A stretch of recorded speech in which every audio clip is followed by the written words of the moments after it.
అమరావతి మహిళలను దూషించడం గురించి జరుగుతున్న ఉద్యమాలను నిరసించడానికి ప్రెస్ మీట్ పెట్టి కొత్త నిందలు, కొత్త దూషణలతో సజ్జల రామకృష్ణారెడ్డి విరుచుకుపడడం అనేది పార్టీని మరింత ఇబ్బందికర పరిస్థితుల్లోకి నెట్టేస్తోంది.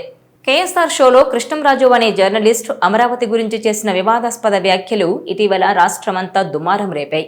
ఇలాంటి సమయంలోనే వైఎస్ఆర్ కాంగ్రెస్ పార్టీ వ్యూహాత్మకంగా వ్యవహరించాలి. కానీ అలాంటిదేమీ జరగలేదు. ఏకంగా సజ్జల రామకృష్ణారెడ్డి అయితే పార్టీకి చాలా మంది సీనియర్ నాయకులు కూడా దూరం కావడానికి ఆయనే ప్రధాన కారణమనే ఆరోపణలున్నాయి. పార్టీలోని అనేక మంది వ్యాఖ్యానిస్తూ ఉంటారో ఆయనే అదే సజ్జల రామకృష్ణారెడ్డి ఈ సంక్షోభ సమయంలోనూ మీడియా ముందుకొచ్చారు.